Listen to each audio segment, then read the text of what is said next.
Saya mencoba membagi 5 klaster modus korupsi yang dilakukan oleh mantan Presiden Joko Widodo. Ex-Sekretaris Kementerian BUMN, Said Didu membeberkan dugaan korupsi yang dilakukan oleh Presiden ke-7 RI Joko Widodo. Hal ini menyusul lembaga non-pemerintah atau OCCRP yang menominasikan Joko Widodo sebagai tokoh terkorup di dunia.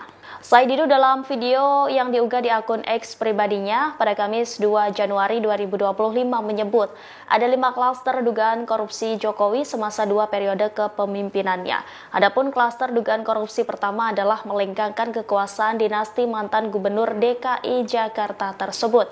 Said Didu meyakini hal tersebut dilakukan Jokowi dengan ditutupnya kasus pelanggaran denda kebakaran hutan terhadap 3,3 juta hektar tanah sawit. Pembatalan tersebut, kata Said, demi memuluskan kekuasaan Jokowi dan meredam kasus-kasus besar agar luput dari perhatian publik. Kemudian klaster kedua adalah membungkam dan memenjarakan lawan-lawan politik dari Jokowi. Dalam klaster yang sama, Said juga menyebut banyak kasus-kasus korupsi yang diduga menjerat menteri di era kepemimpinan Jokowi terkesan tidak dilanjutkan oleh penegak hukum. Menurutnya hal tersebut dinamakan korupsi sprindik. Said juga menilai penggantian Ketua Umum Golkar Airlangga Hartarto ke Bahlil Lahadalia ada peran dari Jokowi. Dia menduga Airlangga mau untuk digantikan oleh Bahlil karena dia terjerat kasus hukum dan diketahui oleh Jokowi. Klaster ketiga, kata Said Didu, ada 2 subklaster, yaitu ambisi Jokowi ingin memiliki legasi saat menjadi Presiden RI tetapi justru merugikan rakyat. Dia mencontohkan pembangunan infrastruktur yang ugal-ugalan sehingga membuat banyak perusahaan pelat merah bangkrut. Kemudian ambisi pribadi Jokowi kedua adalah keluarga. Kemudian klaster keempat, yakni Jokowi melakukan penyogokan kepada rakyat lewat bantuan sosial. Menurutnya hal tersebut telah membuat membengkaknya utang negara akibat kebijakan bansos yang dilakukan di era pemerintahan Jokowi. Sementara klaster terakhir adalah Jokowi diduga menyogok oligarki untuk menyokong kekuasaannya selama 2 periode menjadi orang nomor 1 di Indonesia. Lebih lanjut, saya juga berkomentar soal OCCRP yang memasukkan Jokowi sebagai finalis tokoh terkorup dunia 2024. Dia khawatir OCCRP memiliki informasi Jokowi memiliki harta yang dilarikan ke luar negeri dan didapat secara tidak sah. Saya mencoba membagi 5 klaster modus korupsi yang dilakukan oleh mantan Presiden Joko Widodo.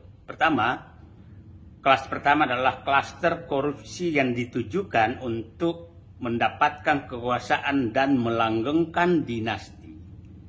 Ini banyak contoh yang terjadi tentang hal ini. Masih ingat dulu kasus tentang ditutupnya kasus pelanggaran denda dan pelanggaran hutan, kemudian 3,3 juta hektar sawit itu hilang begitu saja.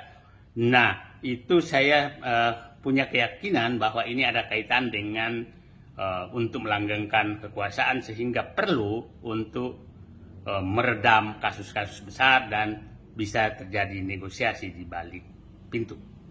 Yang kedua, klaster kedua adalah itu memenjarakan lawan-lawan politik. Itu klaster korupsi kedua. Kita masih ingat bagaimana kasus-kasus menteri-menteri yang terlibat tahu-tahu dihilangkan begitu saja dan itu sudah diperiksa tapi tidak dilanjutkan. Itu adalah istilahnya korupsi sprindik.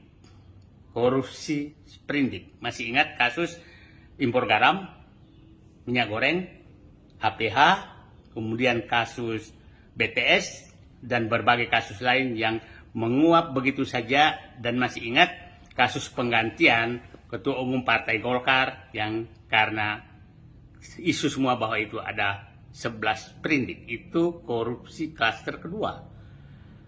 Korupsi klaster ketiga adalah ini ambisi pribadi. Ada 2 subklaster di sini. Klaster pertama adalah ingin punya legacy. Seakan-akan presiden berhasil tapi merugikan rakyat. Contohnya membangun kereta api cepat, membangun infrastruktur yang sangat mahal yang menyebabkan BUMN bangkrut, rakyat nelayan kerugian, membangun IKN, dan membangun bandara-bandara yang tidak sama sekali dibutuhkan demi ambisi pribadi Jokowi. Ambisi pribadi kedua adalah terkait dengan keluarga.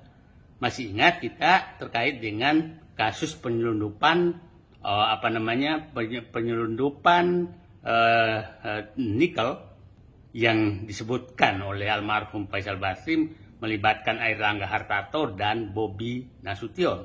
Kemudian kasus Blok Medan dengan berbagai kasus. Yang keempat adalah klaster penggunaan uang negara untuk menyogok rakyat.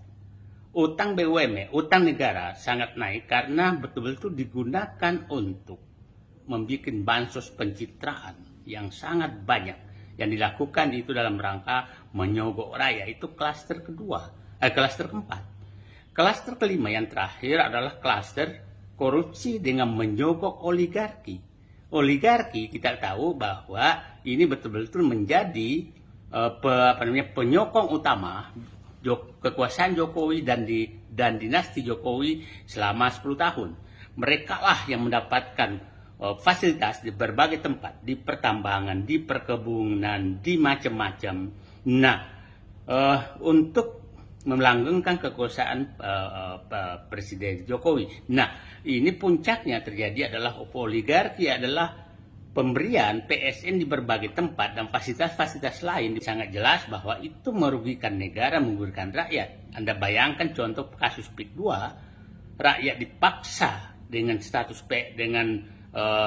PSN dan Rempang juga demikian. Nah, yang terakhir, yang paling saya was-was adalah bahwa siapa tahu sebenarnya lembaga OCCRP memberikan status mantan Presiden Joko Widodo selaku finalis pemimpin terkorup di dunia.